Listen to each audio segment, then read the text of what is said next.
The periscope breaks the surface, 3:14 a.m., the 12th of March 1943, grid square BD 91. North Atlantic salt spray lashes the conning tower as U-552 claws through a force 8 gale. Kapitänleutnant Otto Kretschmer, the Wolf of the Atlantic, presses his eye to the rubber cup of the attack periscope. The lens fogs with his breath. One wipe. There! A lone Liberty ship, says Richard Bassett, wallows dead ahead, her running lights snuffed, engines silent.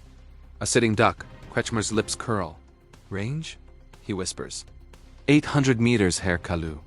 The hydrophone operator answers, voice thin with hunger. Torpedo tube 1 floods with a hiss that sounds like laughter. Below, in the diesel-stinking control room, 28 men move like ghosts. No one speaks above a murmur. Rations ended 3 days ago. The galley now serves Atlantic stew, hot water sawdust, and a single cube of ersatz beef. Kretschmer's stomach growls louder than the diesel's. He ignores it. One more kill and they steam for home. The eels are away. 2 dull thuds. The Bassett lifts, brakes, and settles by the stern. Standard procedure. Surface. Finish with the 88mm. Pick up the codebooks. Vanish. Kretschmer snaps the periscope handles up. Surface. The tower hatch bangs open. Icy wind knives through oil-stained wool. Moonlight paints the sea silver and black. U-552 slides alongside the wreck like a shark. Then, something impossible. A smell. Not cordite, not fierce sweat. Grilled meat. Real beef. Kretschmer blinks. On the Bassett's forecastle, under a jury-rigged tarp, American sailors in peacoats flipped thick steaks on a makeshift hibachi hammered from a 55-gallon drum. Juices hiss. Fat pops. One sailor cracks open a frosty bottle. Coca-Cola. Condensation beating like diamonds. Another passes around fresh oranges. The scent cutting through cordite like a blade. Kretschmer's crew clusters at the rail, mouths open. A machinist's mate drops his spanner. It clangs across the casing. No one moves to pick it up. What kind of navy feeds its men like kings while hunting wolves in the dark? The whisper in the tower, frozen stares, and a silent order. Kretschmer's gloved hand clamps the rail so hard the steel groans. His breath fogs the night in frantic puffs. The Americans haven't even noticed the black cross on U-552's sail. They're laughing, arguing over who gets the last strip of fat. One sailor, Seaman First Class Tommy DiMaggio from Brooklyn, licks steak juice off his thumb and shouts, "Hey Mac, toss me another Coke." A bottle arcs through the floodlights, catches the moon, lands in waiting fingers with a clink. Below, Obersteuermann Hans Becker tugs Kretschmer's sleeve. "Herr Kalu, they're eating better than the Führer." The words hang like frost. Kretschmer doesn't answer. He's counting 23 crew on the Bassett's deck. No panic, no scramble to guns, just dinner. In the control room, the radio mate rips off his headphones. "American broadcast, sir." Clear channel. They're playing swing music between depth charge warnings. Glenn Miller's in the mood leaks from the speaker, tinny and defiant. A torpedo man starts tapping his foot before he catches himself. Kretschmer's mind races. Propaganda reels in Berlin show bread lines in New York, children begging for crusts. Yet here, in the middle of the wolfpack's killing grounds, the enemy grills prime rib on a sinking ship. He lifts the binoculars again. Now he sees the crates. Wooden stenciled boxes stamped USDA Prime and Coca-Cola Atlanta GA. Enough for a battalion. A flare arcs from the Bassett's bridge. Not distress, a signal. The Americans finally spot the U-boat. But instead of alarm, a voice booms across the water. Lazy Brooklyn vowels. "Hey, crowd! You want a steak or are you just gonna stare all night?" Laughter ripples along the Liberty ship's rail. Kretschmer's crew turns to him, eyes wide, waiting for the order to open fire. His finger hovers over the 88mm alarm. Then he sees it. The Bassett isn't sinking. The torpedoes struck an empty ballast tank, a decoy. She's a Q ship, bristling with hidden 5-inch guns under tarps. The steak, the Coke, the jazz. Bait, but the trap isn't sprung yet. Kretschmer has seconds. Crash dive and run, or... What does the most decorated U-boat ace in the Kriegsmarine do when the prey offers him dinner? The choice, one breath between feast and fire. Kretschmer's thumb freezes on the alarm klaxon. The red button gleams like a drop of blood under the moon. One press and the 88mm roars. The 20mm tracers stitch the night. The Bassett becomes a pyre. But the smell of seared beef coils around his brain, thick as diesel fumes. His men haven't tasted real meat in 6 weeks. On the Liberty ship, Tommy DiMaggio lifts a steak on the flat of a bayonet, waves it like a white flag. "Come on, Fritz. We got plenty. Truce for 10 minutes?" The Americans cheer. A cook in a stained apron flips another slab. Fat flares, blue smoke curling toward the stars. Kretschmer's exec, Lieutenant Circe Eric Top, climbs the ladder, face gaunt. "Orders, Herr Kalu?" Top's eyes flick to the food, then away, ashamed. Kretschmer sees the hunger in every gaunt cheek on his bridge. These are boys from Bremen shipyards, not the fanatics of 39. He lowers the binoculars. "Secure the deck gun. Prepare to receive lines." A collective gasp. Becker stammers, "Sir, the standing orders." "Damn the orders!" Kretschmer snaps, voice raw. "We take what we need and we leave. No shots." Ropes snake across the gap. U-552 edges closer until hulls kiss with a hollow thunk. 2 American sailors swing aboard, boots clanging on steel. One carries a crate of Coca-Cola. The other balances a platter of steaks wrapped in wax paper. DiMaggio follows, grinning. Captain says hi. Name's O'Hare. He figures you boys could use a square meal before we all try to kill each other again. Kretschmer meets him at the rail.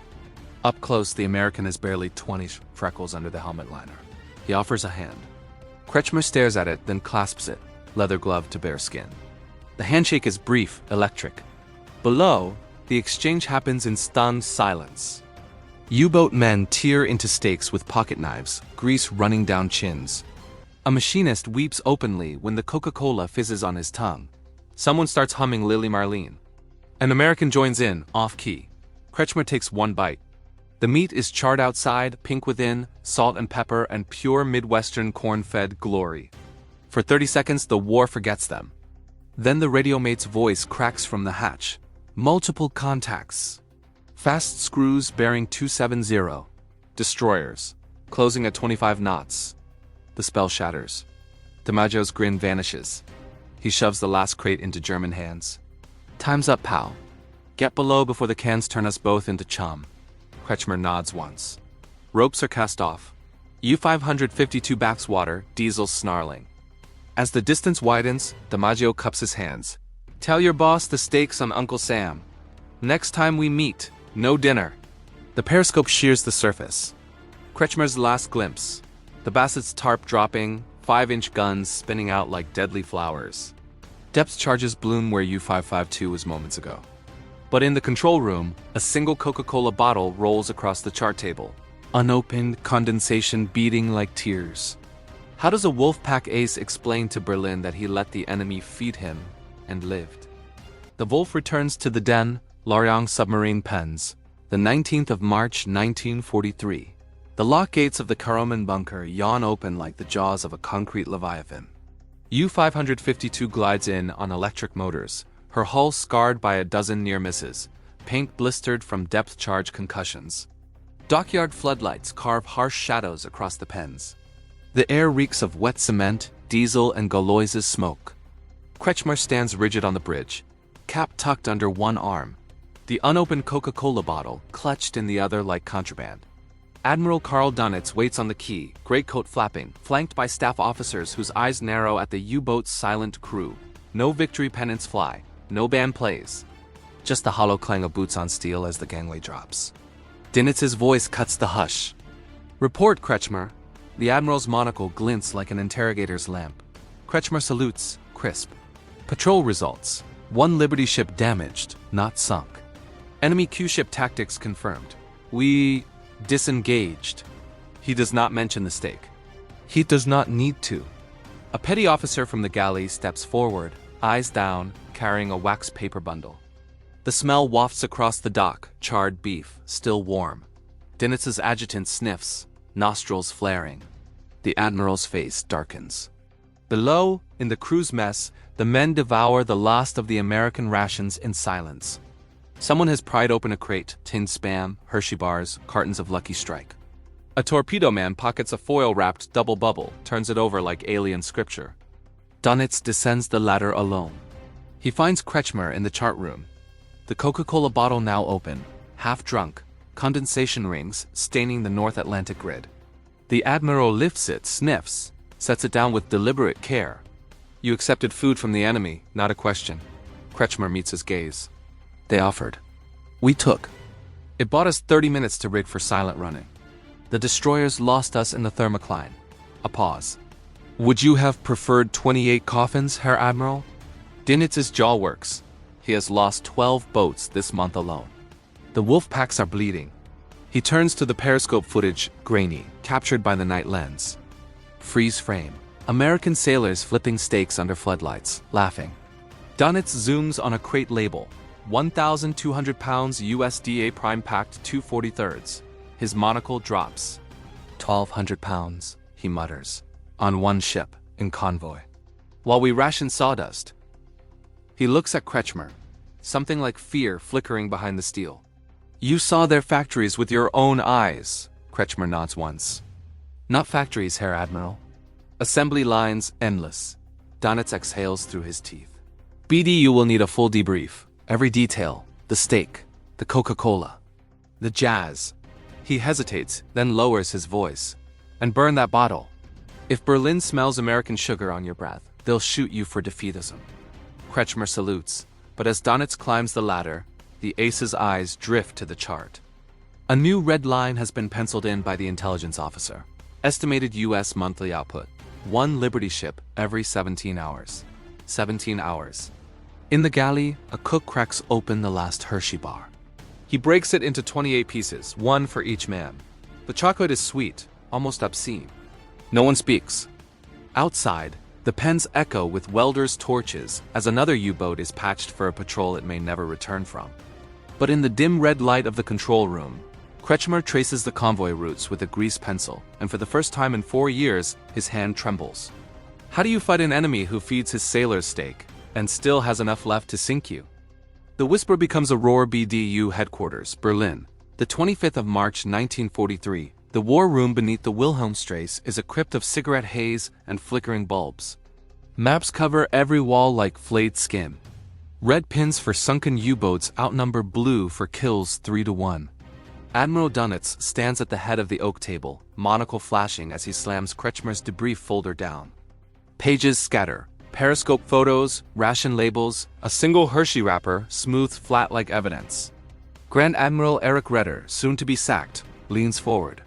Steak on a Q-ship, Coca-Cola by the crate. You expect me to take this circus seriously? Dunitz doesn't blink. I expect you to take arithmetic seriously. 1 convoy, Herr Redder. 1. Fed 23 men prime beef for a week. Extrapolate. A staff mathematician scribbles on a chalkboard. Numbers climb like a fever. 1,200 pounds beef per ship times 300 ships per month equals 360,000 pounds. 360,000. LBS times 12 months equals 4.32 million pounds. 4.32 million pounds equals 54,000 cattle. 54,000 cattle equals 1 Iowa county. The room stills. Outside, Berlin shivers under RAF bombs. Inside, the elite of the Kriegsmarine stare at a chocolate wrapper. Dinitz's voice drops to a growl. While our crews gnaw on turnips, Detroit stamps out a destroyer every 4 days. Newark bottles 1 million Cokes before breakfast, and we weld patches on patches. He flips to the final page. Kretschmer's handwritten note, smuggled past censors. The Atlantic is no longer ours, it is a conveyor belt. We are the rust. Redder scoffs, but his hands shake. Hitler will see this report in hours. The Führer still believes in wonder weapons, in V3 South and jet fighters that will turn the tide. Dunitz knows better. He has seen the future in a slab of beef. That night, in a secure teletype room, Dunitz dictates a new directive. Priority Z-shift wolfpacks to hit and run. Avoid convoy centers. Conserve boats. The operator's fingers hesitate. Hit and run? The U-boat arm was built to strangle Britain, not nibble. Across the Reich, the order ripples. In Bremen, welders lay down tools on half-finished Type 21 hulls. Too little too late. In Kiel, cadets whisper about the Coca-Cola report. In every pen from Trondheim to Toulon, captains opened sealed envelopes and read the same line. The enemy's stomach is his strongest weapon. Do not engage it. But the Atlantic does not care about orders. Convoy HX-231 steams west, escorted by 2 escort carriers whose decks brim with Hellcats. Their galleys serve ice cream every Sunday. Kretschmer, grounded pending reassignment, stands on Loriang's mole at dawn. He watches U-557 slip out on her maiden patrol, young captain saluting with a grin. Kretschmer lifts the empty Coca-Cola bottle he never burned. He hurls it into the tide. It bobs once, twice, then vanishes under the wake. Somewhere in the gray, a wolf pack forms up for one last hunt. They carry no stakes. They carry only the taste of what they can never have again. And beneath the keel of every Liberty ship, the assembly lines of America keep turning, faster than any torpedo can swim. The last hunt, Grid Square, AK-19, the 4th of May 1943, 2:47 a.m. U. 2:30 ghosts, along a periscope depth. Diesels throttled to a whisper. Kapitänleutnant Paul Siegmann, 29 and already gray, keeps one eye on the glowing dial of the attack scope. His orders are explicit: shadow, report, do not engage. Dinitz's new gospel. But the convoy ahead, SC-129, is a fat prize. 42 silhouettes, 4 escort carriers, destroyers prowling like sheepdogs. Siegmann's stomach knots. He has not eaten in 18 hours. A galley is down to powdered egg and vitamin pills. His crew's eyes are sunken, cheekbones sharp as the boat's bow. Contact, bearing 090, the hydrophone man murmurs. Fast screws, American, bogey closing. Siegmann snaps the scope up. A black silhouette slices the moonlit water. USS Bogart, a brand new Bogue-class escort carrier. Her deck is alive with activity, not planes, men. Floodlights bathe the flight deck in carnival white. Sailors in whites form a line, passing steel trays. The smell drifts even through the snorkel. Fried chicken, mashed potatoes, gravy thick as bunker oil. Siegmann's mouth floods with saliva he cannot swallow. He lowers the scope, knuckles white. Down scope. Rig for silent running. But the young torpedo mate, Matros Kurt Weber, 18 and on his first patrol, presses his face to the spare periscope. He whispers, voice cracking. They're eating ice cream, Herr Kalu, vanilla, with chocolate sauce. The control room freezes. Someone sobs once, stifles it. Siegmann wants to scream. Instead he counts heartbeats. 1 minute, 2, the Bogart screws fade. He raises the scope again. Now the Americans are watching a movie. A white sheet stretches between 2 Hellcat wings. The projector flickers. Casablanca, Bogart and Bergman in close-up, larger than life. Laughter rolls across the water, clear as bells. A sailor on the carrier's catwalk lifts a cone, licks it, gives the U-boat a lazy salute. Siegmann's hand hovers over the torpedo firing panel. 4 eels, bow tubes. One spread could gut the carrier's stern, spill aviation fuel, turn ice cream into inferno. His finger trembles. Then the radio crackles. Dinitz's voice, direct from Loriang. Encrypted burst. U-230, BDU, abort. Repeat, abort. Return to base immediately. Acknowledge. Siegmann stares at the panel. The red firing lever gleams. He sees Kretschmer's face in the reflection, the ace who traded bullets for beef and lived to regret it. Slowly he lifts his hand. Surface, course 180. Make for home. The crew stares, uncomprehending. Weber grabs his sleeve. Herr Kalu, we can take her. Siegmann's slap echoes like a depth charge. Home, Matros. Before we all drown chasing ghosts and gravy. As U-230 turns south, the convoy's lights shrink to fireflies. The last thing Siegmann sees through the scope, an American sailor tossing the dregs of a Coke bottle overboard. It spins, catches the lights, sinks. In the wardroom, Siegmann opens his log. He writes a single line, then tears the page out, folds it small, tucks it into his breast pocket. Tonight the enemy fed his wolves ice cream. We ran. Far behind, the projector flickers on. Bogart's voice drifts across the waves. Here's looking at you, kid. But the Atlantic is no longer listening. Black May. The wolves are hunted, the 24th of May, 1943. North Atlantic, the sea is glass under a cold noon sun. Convoy ONS-5 has become a slaughterhouse. 43 merchant ships limp westward, ringed by 12 escorts and 2 escort carriers. The water is littered with oil, life rafts, and the broken backs of U-boats. U-752 never makes it to periscope depth. A liberator from USS Bogart drops a perfect stick of depth charges. The pressure hull implodes at 200 meters. 47 men vanish without a scream. U-209, U-954, U-258. The teletypes in Lorient rattle like machine gun fire. 17 boats lost in 10 days. 17. In the Karaman pens, the surviving crews stand on the casemates and watch empty berths fill with flowers and silence. No one sings anymore. The band has been dismissed. Dunitz summons his staff to the map room at dusk. The Great North Atlantic Chart is a graveyard of red crosses. He does not shout. He simply says very quietly, "Gentlemen, the war at sea is over." No one argues. They have all seen the new radar plots, the centimetric wavelengths that paint a U-boat's snorkel head like a lighthouse. They have all read the intercepted American galley reports. Ice cream consumption is up 400% now that refrigerated reefers sail in every convoy.